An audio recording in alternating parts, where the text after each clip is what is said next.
안녕하세요. 생리한의원 강남역점의 박지영 한의사입니다. 지난번 영상에서 말씀드린 것처럼 오늘 영상에서는 화농성 한선염의 관리와 치료에 대해서 설명을 드리겠습니다. 먼저 화농성 한선염의 관리에 대해서 말씀을 드리겠습니다. 화농성 한선염 환자분들 중에서는 집에서 혼자서 셀프 배농을 하시는 분들이 많으실 거예요. 그런데 가급적이면 혼자서 하는 셀프 배농은 추천드리지 않습니다. 왜냐하면 제대로 소독을 하지 않은 상태에서 배농을 하게 되면서 2차 감염의 우려가 있기 때문입니다. 특히 2차 감염 중에서도 세균 감염이 한번 발생하게 되면 기존의 화농성 한선염 부위가 더욱 심하게 화농이 되면서 아주 심한 통증까지 발생하게 됩니다. 그래서 배농은 전문 의료기관에서 받으시는 것을 추천드립니다. 그리고 배농을 하지 않으시더라도 농이 저절로 터져 나오기 때문에 절대로 집에서 혼자 셀프 배농을 하지 않으시길 당부드립니다. 대부분 피부 질환이 마찬가지지만 화농성 한선염 역시 환부 자체를 손으로 만지는 것이 2차 감염의 우려가 있기 때문에 절대 피하셔야 합니다. 그래서 샤워를 하거나 목욕을 하실 때도 웬만하면 환부의 접촉 자체를 하지 않는 것이 좋습니다. 그런데 화농성 한선염 환자분들 중에는 환부를 매우 청결하게 관리하려고 하시는 분들이 대부분입니다. 화농성 한선염이 발생하면서 심한 악취가 동반되는데요. 환자분들도 스스로 인식하실 만큼 그 냄새가 심합니다. 그래서 환자분들이 이 환부 자체를 빡빡 문지르면서 그리고 바디 제품을 사용하면서 깨끗하게 씻어서 청결하게 관리하시려고 하는 거죠. 그런데 사실 이렇게 하면 할수록 오히려 염증 반응이 더 심해지는 아이러니한 경우가 발생하게 됩니다. 그래서 샤워를 할 때도 최대한 자극 없이 하는 것이 중요합니다. 화농성 한선염이 발생한 피부에는 샤워기 수압도 너무 강하지 않게 살살 조절해서 사용하는 것이 좋습니다. 그리고 뜨거운 물로 샤워를 하는 것도 피하셔야 합니다. 체온과 비슷한 온도이거나 체온보다 살짝 낮은 온도의 물로 샤워나 목욕을 하는 것이 좋습니다.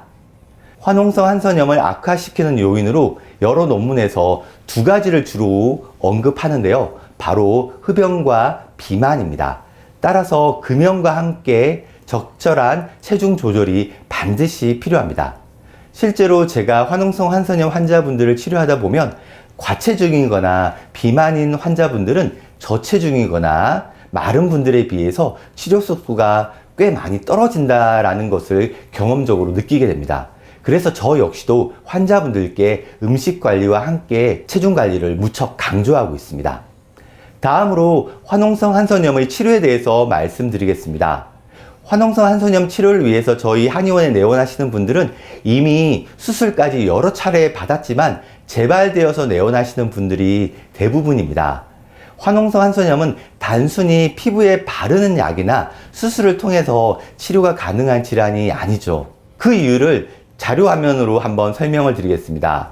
보시는 것처럼 화농성 한선염은 피부 진피층 내부에 녹루관이 형성되기 때문인데요. 물론 녹루관이 형성되기 전 단계에서는 회복이 빠르고 치료 경과도 좋습니다. 그런데 이미 녹루관이 형성이 되었다면 이야기가 달라집니다. 피부 내부에 형성된 녹루관을 제거하는 수술을 아무리 받아도 재발이 되는 이유도 바로 여기에 있죠. 정상적인 피부 조직으로 회복되기 위해서는 녹루관이 형성된 공간을 재생시켜야 하는데요. 이게 말처럼 쉽지가 않은 부분입니다. 그래서 결국 화농성 한선염 치료의 핵심은 녹루관의 제거와 함께 그 공간의 정상적인 재생입니다.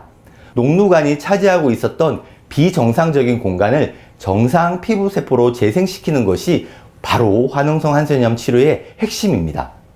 제가 지난번 영상에서 화농성 한선염의 1기, 2기, 3기라고 분류하는 단계에 대해서 설명을 드렸는데요. 3기로 진행될수록 중증이 되는 것이죠. 많은 분들이 한의학적인 치료로 어느 단계까지 치료가 가능한지 질문을 하십니다. 당연히 3기까지 모두 치료가 가능합니다. 지금도 많은 분들이 병원에서 여러 차례 수술을 반복하시다가 내원을 하시는데요. 한의학적인 치료로 충분히 회복이 가능합니다. 그렇다면 지금부터 화농성 한선염의 치료에 대해서 설명을 드리겠습니다. 지금 보시는 것이 바로 침입니다. 침을 맞아보신 분들이 많으실 텐데요. 침을 이용해서 배농을 하게 됩니다. 그런데 이러한 전통적인 침이 조금 얇고 가늘기 때문에 배농을 하기에 어려운 경우도 있을 수 있습니다. 그러한 경우에는 최근에 개발된 도침을 이용해서 배농을 하게 됩니다. 도침의 도자는 칼 도자입니다. 마치 침 끝이 칼처럼 생겼다고 해서 붙여진 이름입니다. 영상으로 잘 표현이 될지는 모르겠는데요. 직접 두 침을 놓고 보면 확연하게 차이가 있습니다. 침이나 도침을 이용해서 배농을 하게 되면 흉터가 발생하지 않는다는 탁월한 장점이 있습니다. 병원에서는 메스를 이용해서 절개 배농을 하게 되죠. 물론 절개 배농에 아주 큰 장점도 있습니다. 침을 이용한 배농에 비해서 메스를 이용한 절개 배농은 확실하게 배농을 할 수 있다는 점입니다. 하지만 흉터와 심한 통증이 발생할 수 있기 때문에 침을 이용한 배농과는 일장일단이 있을 수밖에 없습니다. 녹루관이 존재하던 피부 공간의 재생과 관련된 치료가 핵심이라고 말씀드렸는데요. 이러한 치료를 약침 치료와 한약 치료를 통해서 해결합니다. 약침 치료는 한약을 추출하고 정제해서 피부에 직접 시술하는 치료법입니다. 지금 보시는 것이 바로 약침액입니다. 약침도 종류가 무척 많은데요. 제가 지금 보여드리고 있는 것은 약침 중에서도 정말 유명한 벌독약침, 봉독약침입니다. 화농성 한선염의 치료에도 많이 사용되고 있습니다. 우리가 별에 쏘이면 붓고 통증이 발생하게 되는데요. 이 약침은 벌독에서 그러한 반응을 유발하는 물질을 제거했기 때문에 알레르기 반응에 대한 걱정 없이 누구나가 편하게 시술을 받을 수 있습니다.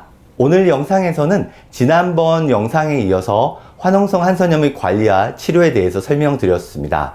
화농성 한선염으로 고생하시는 환자분들께 이 영상이 조금이나마 도움이 되었으면 좋겠습니다. 오늘 영상 보시고 궁금하신 점은 댓글로 남겨주시면 답변 드리겠습니다. 이 영상이 도움이 되셨다면 구독, 좋아요, 알림 설정 부탁드립니다. 시청해 주셔서 감사합니다.